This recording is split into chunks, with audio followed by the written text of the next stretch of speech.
All right, everyone, welcome to another edition of the Good Life Small Business Podcast. I am your host, Brian Blakely, and I am pleased to be joined today by Shad Getz, who is the owner of Radon Pros and other businesses, which I'm sure that we'll get into. So I've known Shad for a long time and got to know him years ago when his business was starting, and I'm excited to kind of share his story, let him share his story with everyone because I think he's got a great story about how businesses can evolve and all that good stuff. But before we get into that, let's get to know Shad a little bit better here. Shad, what are some books that you're reading or listening to right now? So I just finished my first audiobook, actually. It's kind of been a weird deal. And it was a book that I'd actually read about 8 years earlier. I think it was about 6 or 8 years. Okay. A book called Enemies, Foreign and Domestic by Matt Bracken. Okay. It's kind of a fun book. I don't read a lot of fun books. They're mostly kind of strictly learning, kind of self-help kind of books. And so we were on a big, long car trip. And so I was like, I'm going to just kind of last minute. I was like, I'm going to look that book up. And my wife had just bought me earbuds or whatever. Yep. And so before my phone, I'd have to hold it up. And so I just didn't do a lot of stuff on the road. And so Enemies, Foreign and Domestic, great book. It's kind of, Matt Bracken's a retired Navy SEAL. Okay. And it's a fictional, it's actually a trilogy, but it's a fictional book. And it's kind of a government espionage kind of deal. And Got it. Even though I'd already read it, listening to it was just captivating. Yeah. So, highly recommend the Matt Bracken trilogy. Just bought a book called The Founder's Bible. So Okay. We're taking this class up in Riverdale called Biblical Citizenship. And so it's kind of a historical look at the founding fathers and how the scriptures and the historical documents, kind of how they overlap. And it kind of dispels the myth of separation of church and state. Okay. And kind of cements the fact of how spiritual and godly the founding fathers were. So kind of interesting, just getting into it. It's obviously a Bible, but it references, like, in this historical document, this scripture was used to formulate this thought. Oh, wow. Yeah, it's very fascinating so far. Highly recommend. Again, it's called Founder's Bible. The kind of the author of the historical component of it is David Barton. So he's a famous Christian historical conservative. So fascinating guy. So Very cool. So yeah, those are, and then I'm kind of in the middle of another audiobook. It's about futures trading. So it's kind of, I'll do a little chunks of it, and it's kind of, it's heavy, and it's hard to try to do something else and focus on the book. It's like one of those books you can't just like casually listen to. Yeah. So trading in the zone, it's kind of I don't know, it's just kind of something that I just find interesting. Yeah. So Absolutely. Audiobooks are great. I listen to pretty much everything. I can't read. I can read, but I read, and 10 minutes later I'm falling asleep. Yeah. Audiobooks, especially business books, are kind of some self-help books that get into like details, numbers, those types of things. It's hard to... It's easier for you to listen to them than... Yeah, it is. But there's times where if I'm doing something else and not just like driving down the road, it's hard to kind of... It's hard to wrap your head around it at the time. Yeah, I get into that where like 10 minutes goes by and it's like, oh, what was that last 10 minutes all about? And it's like, shoot, I got to go back. And so I've been there before. Yeah, absolutely. So how about podcasts? Podcasts are kind of a fairly new arena for me. Kind of the standard, I don't know, maybe 2-3 years ago, I was on YouTube, and it was like, I knew who Joe Rogan was or whatever. And so I just saw this one, clicked on a Joe Rogan segment with Dale Earnhardt Jr. And I'm not a NASCAR fan at all, but I watched the whole thing and I was like Dale Earnhardt Jr. is a pretty fascinating dude. Yeah.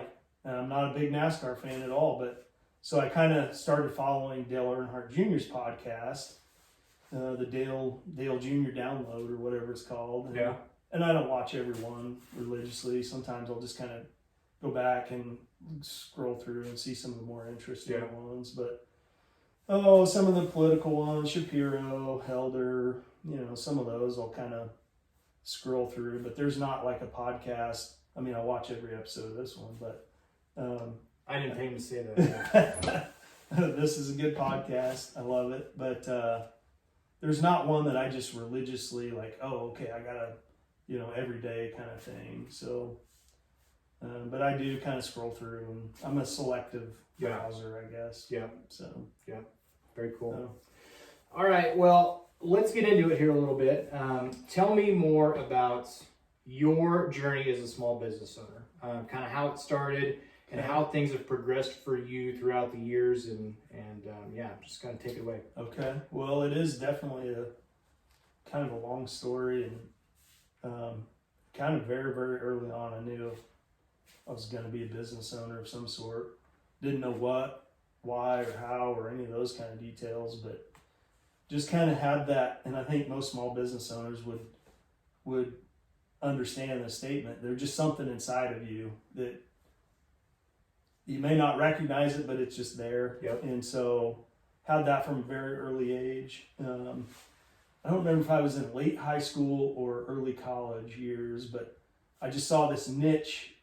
All my buddies hunted, I hunted, and everybody had just these piles of antlers laying around. And so I was like, and some of them, trophies. But so I started this business where we would take these antlers and put them on a wood plaque, put some leather around them, basically make them decorative. Yeah. And make them presentable. And I mean, I had friends that, I had this one picture, I have friends that had 25 sets of antlers that were, trophies. Wow. Just laying in a pile in a barn or whatever. And so I think for these two brothers, I did 20 some. Wow. So that kind of kicked things off, and then they had friends and their dads and parents' friends and all this kind of stuff. And so then that evolved into taxidermy. So I just kind of got hooked up with this guy. I knew he used to do it, and so he showed me a few things, and we kind of muddled along down the trail. And I kind of reached a point where it's like, I'm either going to get a lot better or I'm going to be done. Right. And so kind of reached out to this guy who was, I think famous might be a little strong of a word, but he was a national award-winning taxidermist that kind of lived in the area. Didn't know the guy from Adam, and I just called him up one day and was like, hey, here's who I am. Would you be willing to show me some things? I don't live in your area. I'm not going to compete against you. I just want to get better. And he was kind of like, I mean, knowing what I know now, he didn't say this, but what he meant was, no, I don't want to do that. Right. But I was persistent enough. And so I spent I don't think it was a week, but it was maybe 3, 4, 5 days with the guy, just hanging out, just kind of looking over his shoulder, taking notes. And after the first day, he was really cool with everything. And so we've been good friends for years and years now. And so, but he showed me some things, made my taxidermy a lot better. So that kind of took that business, just down a little different trail. And, we never had a shop or anything like that. It was friends of friends of friends. Sure. And so, I don't know, I suppose I've mounted, 60, 70 deer over the years, but I haven't mounted one in a long time. And, a lot of them I was just trading for, can I deer hunt on your play? Those kind of things. Okay, And so, and then that kind of turned into, hey, you got a big pile of antlers over there. Can I buy them from you? Or can we trade? Or, I traded a lot of mounts for antlers. And so we build lamps and knives and coffee tables. And it was all that part of it was just kind of self-taught, where just kind of learn new methods, ways to hide, lamp wire inside of antlers so you can't see them. Yeah. And built a big glass top coffee table and just all kinds of random things. And just like any business, there was kind of a phase where that was really popular. Yep. And I think that phase has kind of faded away. It's still popular in certain little circles, but anyway, so that was kind of my first real venture. I didn't have a lot invested, just time, and but it was a good. There were good lessons, good basic lessons. And You got to be creative too. yes, I really did. And I had to hustle, and we spent a lot of years hunting through. I'm from Oklahoma, so we'd go back there and hunt every year, and then we'd hunt in Kansas, and we'd hunt in Nebraska, and so we'd make a lot of miles. Sure. And, meet a lot of folks, and so I've done a lot of really cool things over the years with hunting, and got to hang out with Johnny Morris, the guy that owns Bass Pro Shop. Okay. Oh gosh, clear back in, I suppose, about 04, 05 time frame.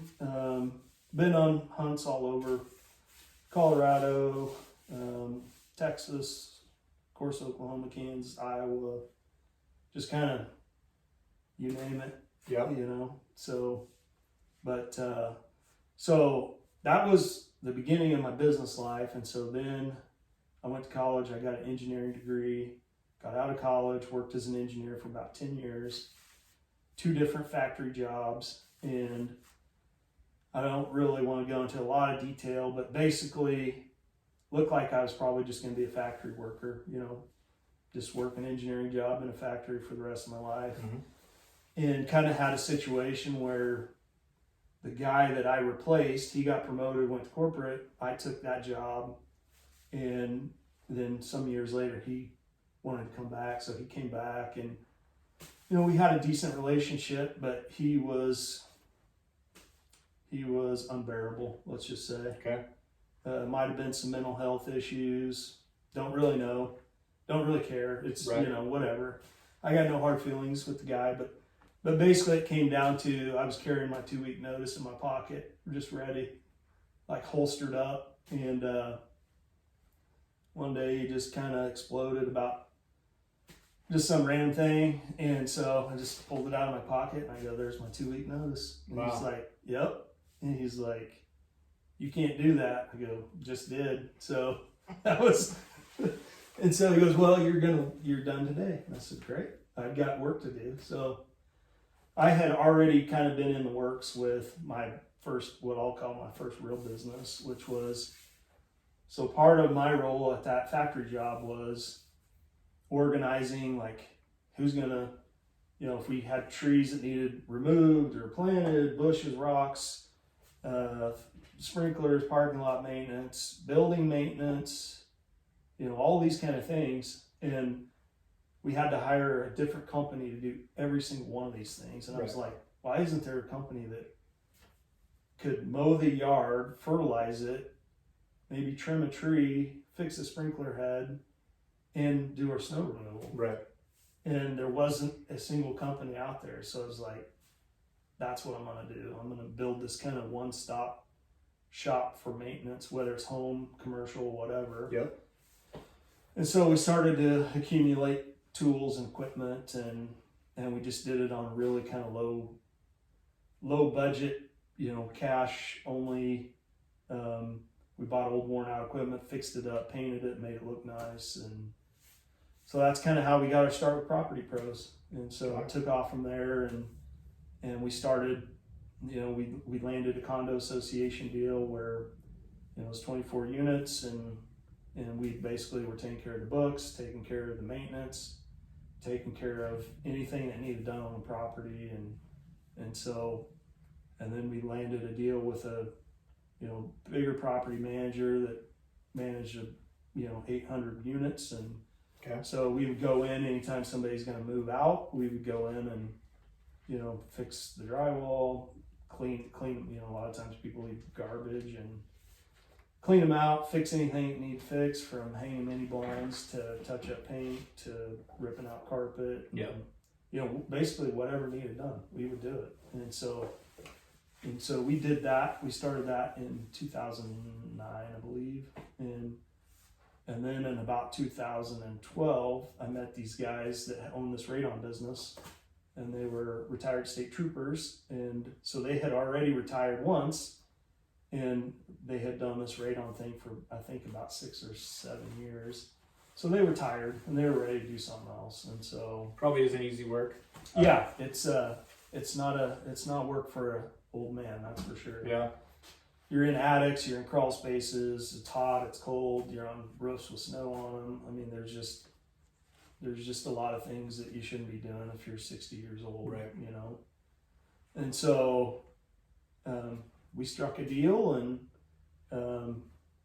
we bought them out, bought their equipment and their inventory and their book of business, and hit the ground running with the Radon business. So they were really good and organized and very detailed and very by the book technicians. Yep. And so we were able to come in, and it was already a functioning business that didn't need a lot of loose ends tied up. And so we were able to kind of take what they were doing and streamline them a little bit. And we changed the way that we haul our equipment around, and changed some of our equipment, and changed some of our methods. And we basically just improved it, just like any business owner would. And then we ramped up the marketing, and we cover about 100-mile radius from Kearney is what we say. So, okay. So we're on the road. I mean, we're on the road a lot. We put a lot of miles on. Yeah. I mean, just this week we were in Superior one day, and then the next day we were in North Platte. So, whatever, that's 100 miles south, and then come back and we're 100 miles west. Yeah.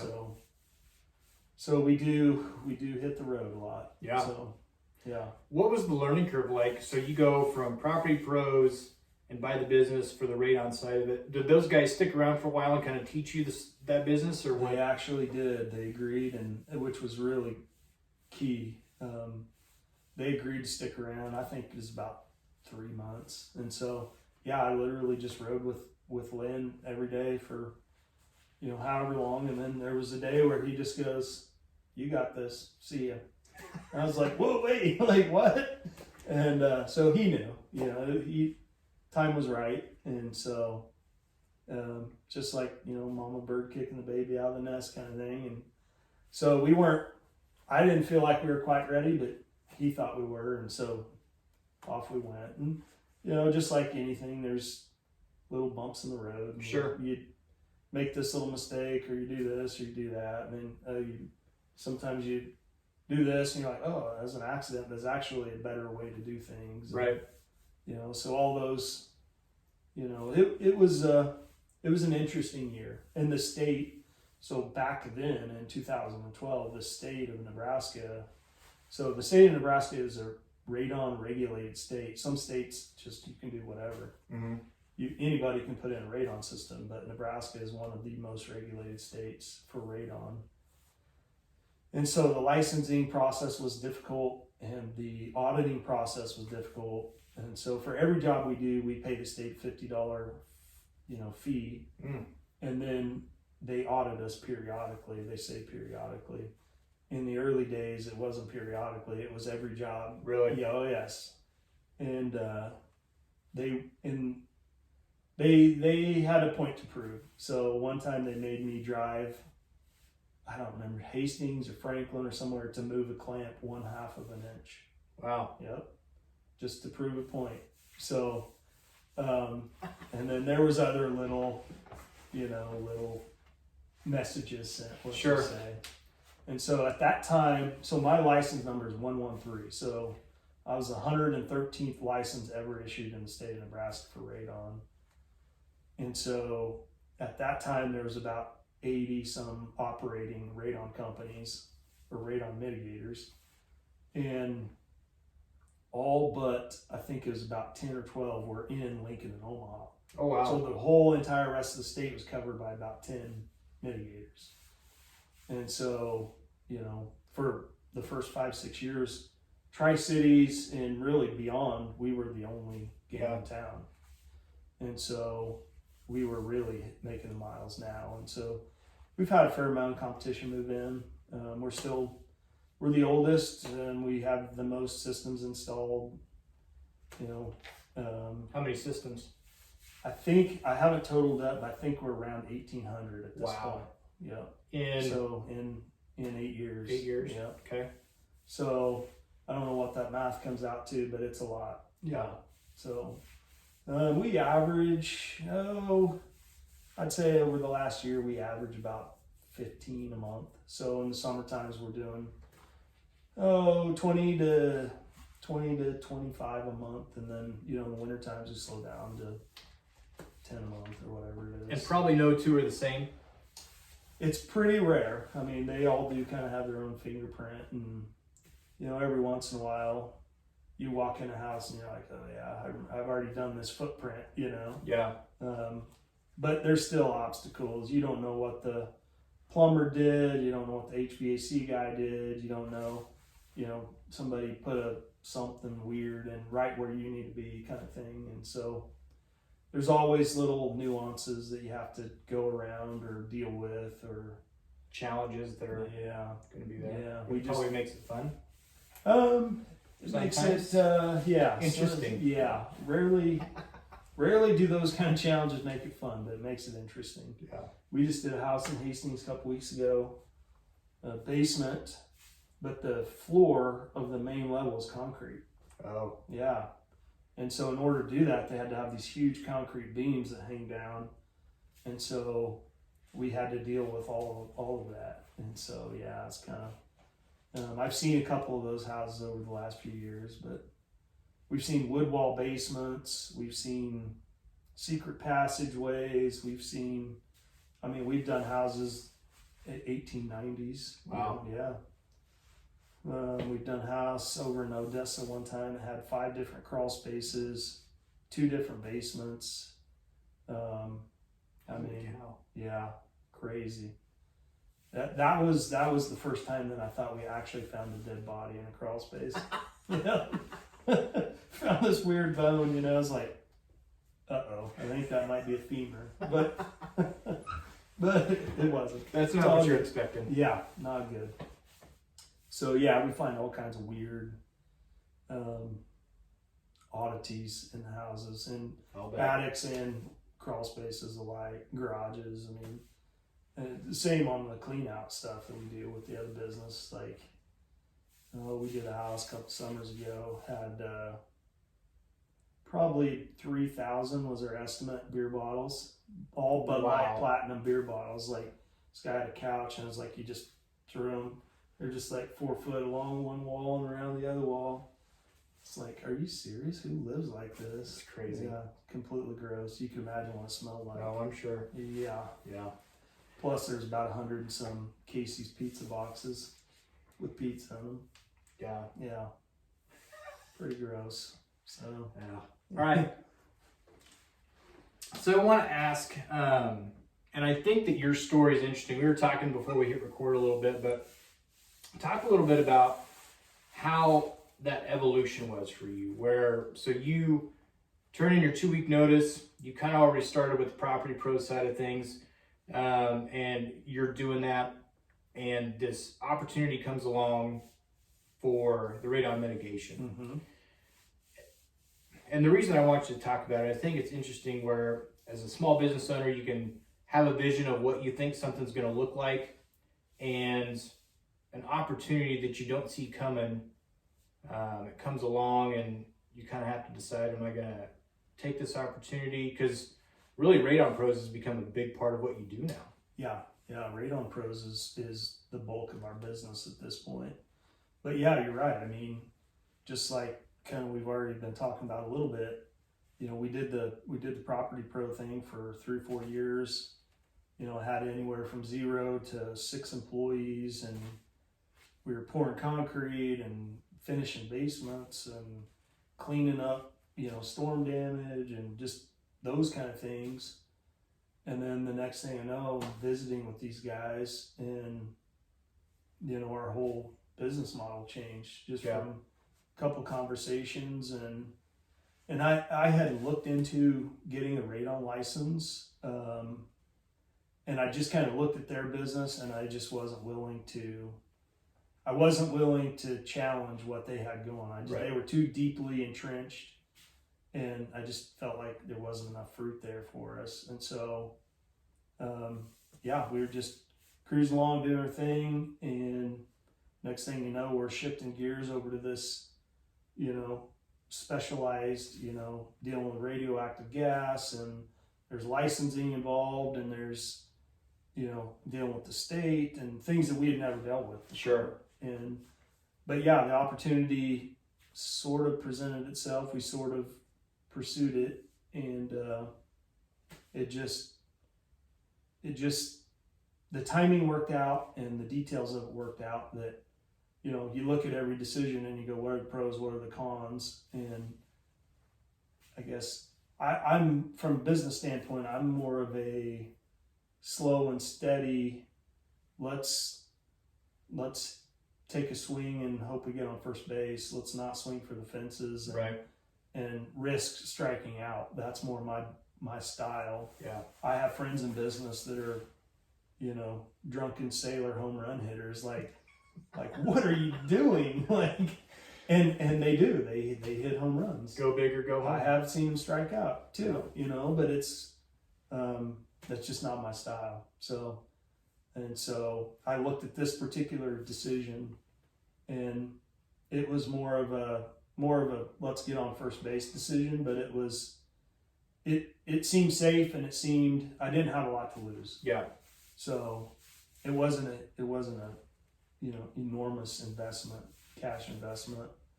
So I really didn't have a ton to lose, and so we went for it, and it worked out. So has there ever been a time you're like, what did I get into? Yeah, I think so. Early on, especially. When you were still learning? Yeah. And just, you know, now we're dealing with realtors, and, you know, we're dealing with a whole new breed of customer. And we had dealt with realtors in the other business, but we're dealing with them more where there's heavy timelines, and there's follow-up testing to be done, and they're just more involved and more on the line, I guess. Yeah. And so, but yeah, there were some times where it's just like, what are we doing? Did we get in over our head? And so it's been good. I mean, it's probably the best thing that's ever happened to us from a business standpoint. Yeah. So it's let us get into some other things, into rentals, and, you know, different markets, I guess, if you will. And so it's kind of opened some other doors for us too. Yeah. So cool. So what's your favorite part about being a small business owner? I mean, you've been doing it for years now, but what's your favorite part? You know, people, oh, you're a small business owner, you got all this freedom and all this time, and it's like, that's just not true. Right. That is not true. That's not part of it.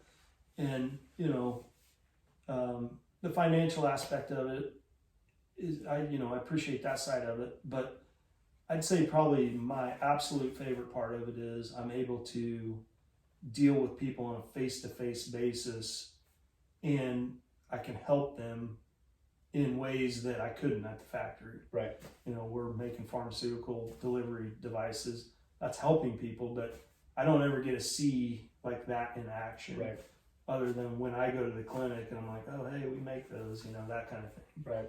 But, you know, we have this thing that, and we don't have a formal name for it or anything, but we just did this 2 weeks ago for a lady.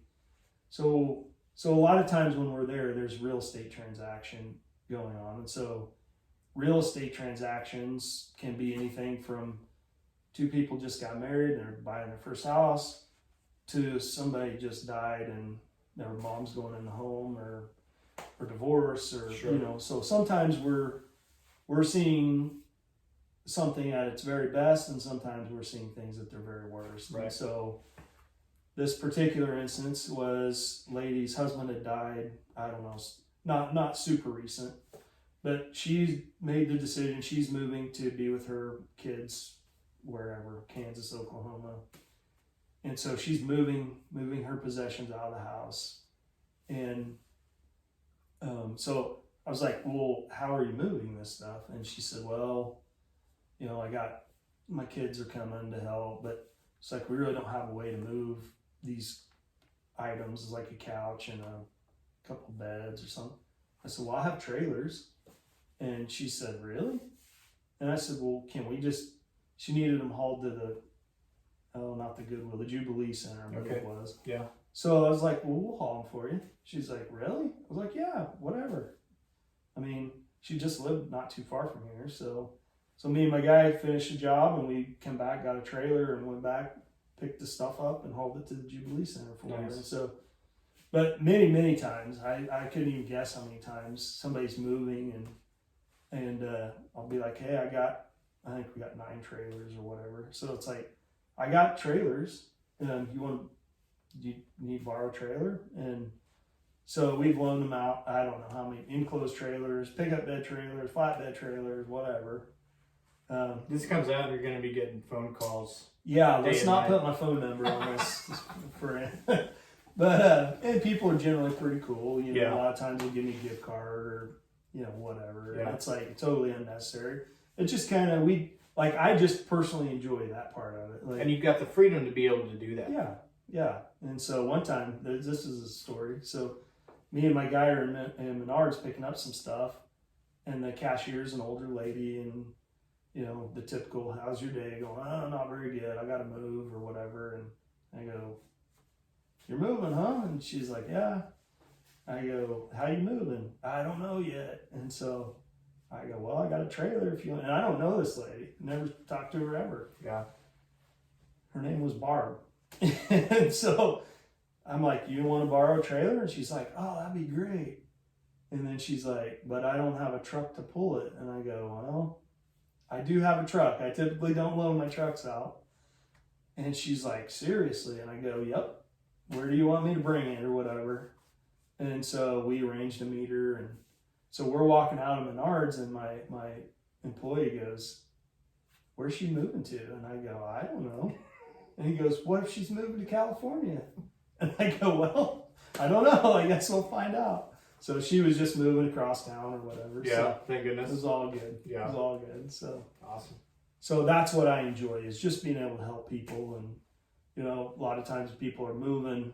When we're there, we'll help them carry stuff up, big couch or something, and they're older couple or whatever. We'll help them kind of do some of the heavy lifting stuff. That's awesome. So yeah, always kind opportunities. Kind of cool. Yeah, there's no shortage of opportunities. Sure. So what's one thing you wish you were better at in your business? Oh boy, I wish I was better at everything, honestly, but specifically organization. I mean, we're just small enough that we, I can't hire, a secretary, or I can't hire a bookkeeper, and so we do all that, and it's messy. Yeah. It honestly is. And just, our shop in general, every once in a while we got to hit the brakes and just say, okay, we're going to take a day and just clean this thing, organize it, and where if we would just stay on task and keep it organized, we wouldn't have to do that. But so that is definitely one of our shortcomings. Yeah. So. Well, I think that's every small business, is you get wrapped up into doing what you need to do, helping your clients, taking care of them, and your stuff gets put on the back burner. I think that happens with everyone. Yeah. You go in some people's shop and it's just like, everything's in its place, just like it should be. Right. But bookkeeping that's a nightmare for us too.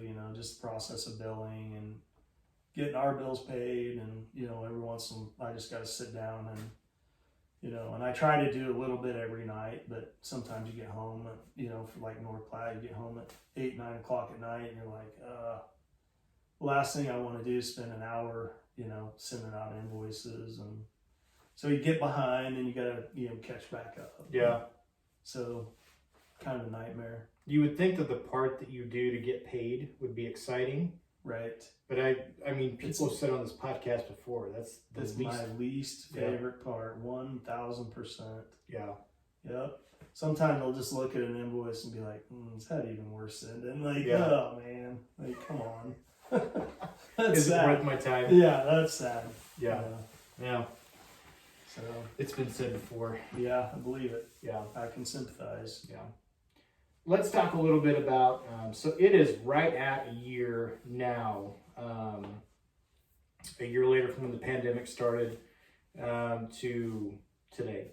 Okay. And I guess just take a little bit of time and walk us through what that looked like for you and your business, if there were changes that had to be done, or if there were any changes that you saw in your business that maybe you hadn't implemented yet, but were thinking about doing, and because of that, you've said, okay, we're going to go ahead and move forward with this, and maybe it's something that you'll carry forward or got you through that time. Sure. Just talk about what the last year has kind of been like for you.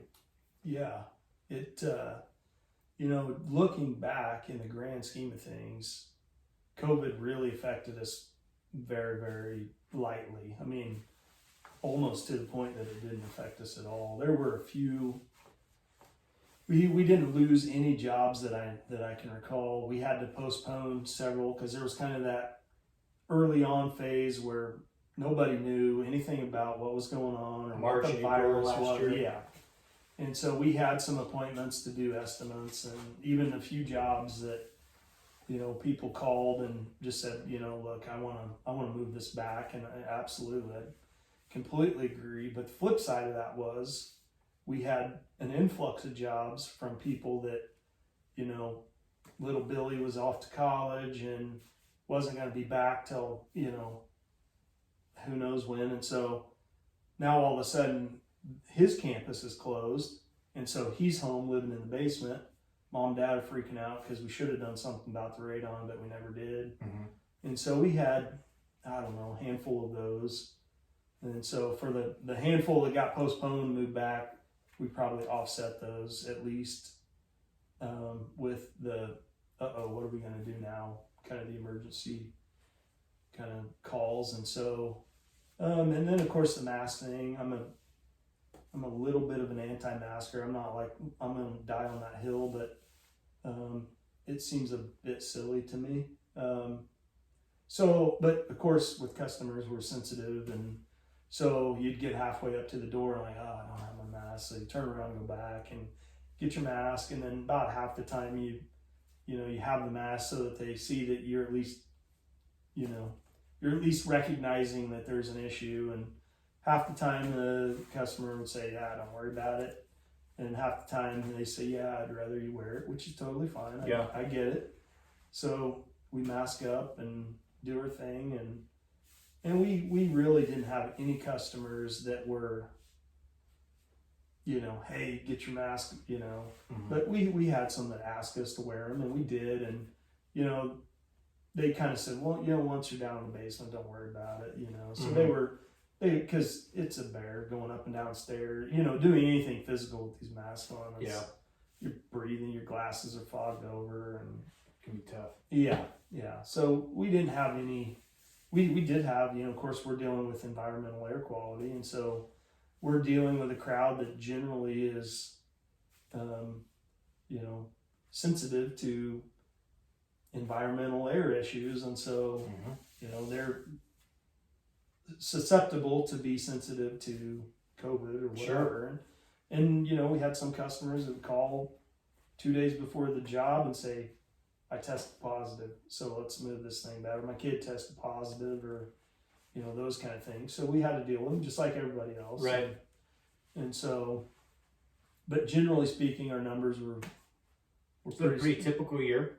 Pretty typical year for Yeah. us. Yep. I mean, we did have, the first quarter or whatever was a little bit down, but second quarter was offset, about equally. So, it just kind of worked out, I guess. Yeah. So, and I realize, our line of work is, it's different than a beauty shop or a restaurant or, some of those things that, those people really had it bad. Yeah. Yep. And so I definitely feel for those people. Yeah. Do you think you saw an influx of people, or maybe more calls for people that were stuck at home and were thinking maybe We definitely now's the did. time to do some of this? Yep, we definitely did. They worked in an office somewhere, and now all of a sudden they're working at home, and then they're sleeping at home. And so in the back of their mind, they're thinking, oh, well, even though my radon level is only slightly elevated, I'm here more. And Right. so, yeah, we did deal with a little bit of that. So I would say maybe that was a net positive for us. Mm-hmm.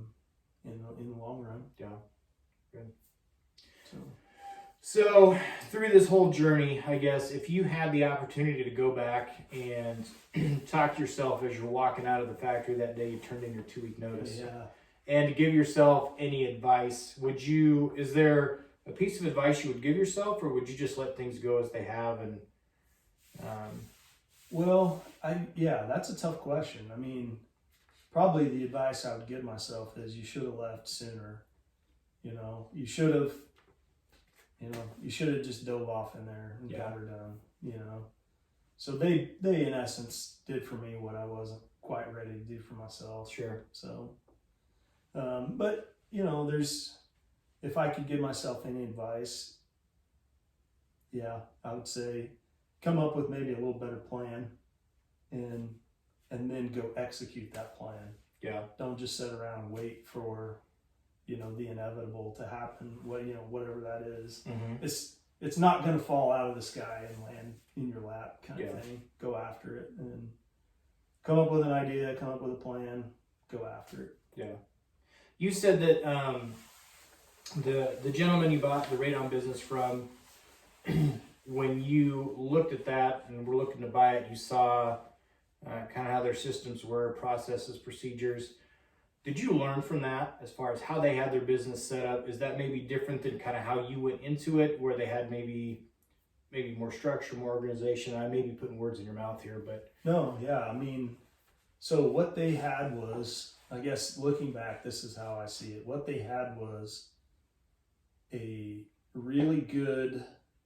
had 2 really good technicians that knew what they were doing in terms of installing a radon system, but may not have been the best business managers. Okay. So, and I certainly don't claim to be an excellent business manager, but they were managing it, and they were doing a lot of jobs. They really were, but they were managing it like it was a hobby, because it kind of was for them. I mean, they weren't just doing it for fun, but they already had a retirement, and they had already had their careers, and so this was just kind of fun money, I guess you'd say. So we kind of took it and refined it a little bit with what basic knowledge we had of how to manage a business, and we've just sort of refined it over the years. I mean, there's just little things with marketing that, a friend of mine's in a band and I play guitar or whatever. He told me this a long, long time ago. He said, you have to fake it till you make it. Yep. And it's just kind of always stuck with me. And it's like, I mean, when you roll out of the gate, and somebody gave me this pointer when I was thinking of names and logos and all this. When you roll out of the gate, you need to look like you're a big business. Right. And whether that's your trucks or your shirts or your, whatever it is, how you do an estimate, or you need to look like you're a big business, because it's always easier to go in that way than to try to catch back up. Sure. To just walk up with a yellow notepad and so fake it till you make it. And then one more little anecdotal statement. So I go down and help this old rancher work cattle every year. And one time we were watching his son-in-law just basically beat this. I think it was either the horse or the cow. There was a big wreck, and he was mad and he got bucked off or whatever. So he was abusing this cow or whatever. And the old rancher, he just looked over at me and he goes, there's a big difference between a cowboy and a cattleman. And so that just kind of always stuck with me too. And that's been probably 10 or 12 years ago, or 15 years ago. But his point is, you can be the best cowboy in the world, but if you're a moron and you don't know how to deal with this situation, you're still a moron. Right.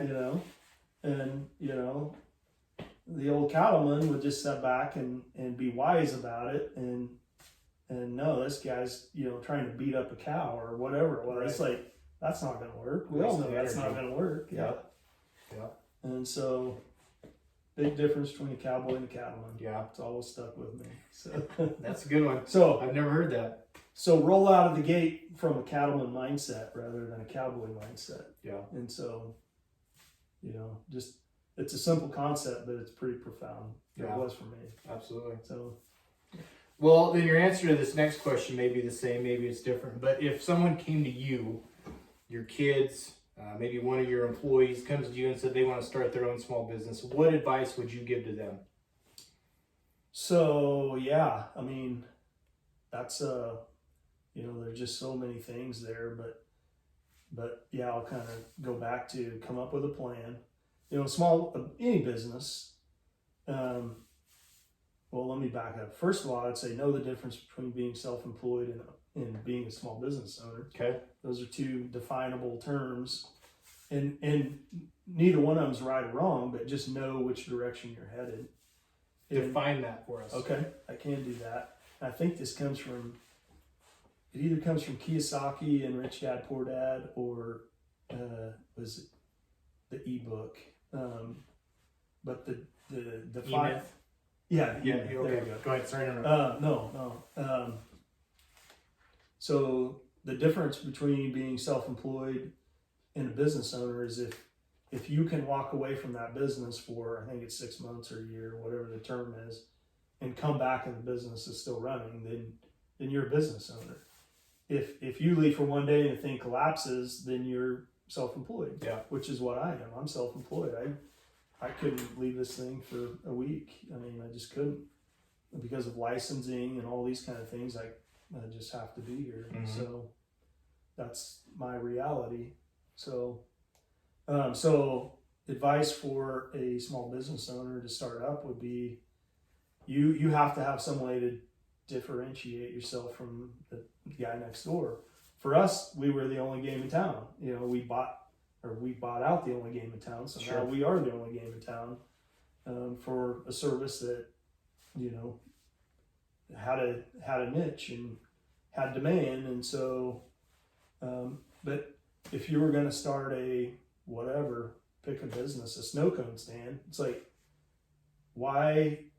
I've got to come up with a way to tell you why you need to buy my snow cones. Mm-hmm. Am I cheaper? Am I bigger? Am I tastier? Am I what? And so come up with an idea and come up with a plan, and then, basically make sure you have the capital to, we operate with a, cash bubble, and I presume every business does. Mm-hmm. And you kind of keep an eye on that bubble, and sometimes it gets low, sometimes it's fat. But without that bubble, you put yourself in pretty, you're dancing on the edge of the cliff kind of Mm-hmm. thing. Yeah. And I think that's a big reason. What's the stat? Like half of all business startups fail in the first year or something Mm-hmm. like that. And I think that's probably one of the biggest, contributing factors to that stat is they start up and they spend all their capital, buying equipment or whatever, and they just don't have that operating bubble. And Mm-hmm. next thing you know, the engine blows in one of your trucks, or whatever your big capital expense is, and there it goes. Yeah. So That's the hard. Being a small business owner, you have to take all those things into account. Where you said you wish you would have left sooner, so it's a matter of determining, okay, I'm going to do this, and then there's okay, I have to have a plan. I have to have some sort of organization as far as what I'm doing. But there's also the financial part where there's a time and place where you just have to do it, but you kind of have to plan for it from a financial standpoint. But if you wait on the financial side of it, maybe you never do it. Right. There's such a when is enough? Right. Yeah. Everybody's story is different. Yeah, definitely. Everybody's that's owned a small business has been in that situation where you can overanalyze something and overplan, and okay, I'm gonna wait until I got this much money. Well, you may miss an opportunity there where you should have just went and did it. So it's such a delicate balance. Absolutely. And kind of back to my earlier statement, it's like I look at things with a low risk and at least a moderate reward. So my point of entry was I had a truck, I already had construction tools, I already had a lot of the things that I needed to go do certain jobs. And so I really didn't have a startup cost per se. I mean, it was very, very low. A few business cards and some t-shirts. And I remember early on, a guy came up to me and was like, he's like, I had just a 3-button polo with a, $10 embroidery thing. And he was like, whoa, you must have a big company. And just in the back of my mind, I was like, this guy is clueless. And then the same guy said, well, I see your trucks all over town. Well, we had one truck. Right. But in his mind, he thought we had multiple trucks. Huge fleet. But again, it's the old fake it till you make it. And so, so point of entry, very low for almost every single venture we've taken. We see not really competitors in our arena, but in construction in general, you see somebody start a company and they go buy a $70,000 vehicle and then a brand new trailer that's $8,000 and then brand new skid steer that's $60,000, $70,000 and you're just like, wow, like the debt load on that. How would you service the debt load? You would have to hit the ground running with jobs right away. Sure. Just to service the debt load, and we're not talking about profit yet. Right. And so, one of the podcasts I should have mentioned earlier is Mr. Money Mustache. Have you ever heard of this guy? So a neighbor friend of mine introduced me to him. He is basically he lives in Colorado. He's a finance guy, almost like a life coach. But his basic concept is keep your expenses ridiculously low. And he runs this fairly sizable construction company out of a beat up old pickup. And so he's like, you don't need a brand new, 3/4 ton pickup to do construction jobs. He's like, you're a moron if you do that. And so, but he's dealing with, he's like, so have you ever heard the term FIRE? It's financial independence, retire early. Mm-hmm. So I don't know if he's directly correlated with that movement, but it's kind of the same concept. Just work your butt off for 10 or 15 years, keep your expenses crazy low, buy things that make money instead of lose money. Yeah. So the book, Rich Dad, Poor Dad, have you read that? I haven't read that, but I had a lot of people recommend it. Great book. I read it. It was like one of the early books that I read that sort of changed my life, basically, or the way I look at business and money. But Kiyosaki in the book says, buy assets, don't buy liabilities, or at least limit the liabilities you buy. And he defines asset as anything that makes money on a monthly basis. Yeah. So spend as little money as you have to on vehicles or things that depreciate. Spend your money and your investments on things that appreciate or make money. Yeah. And so it's a great book. So instead of buying like a card for like a high school graduate, so spend $5 or $6 on a card, we'll buy the book for $10 and then put the money inside the book. Nice. And with the promise that if you read this book, I'll take you out to lunch and we'll discuss the book. Yeah. And so that's awesome.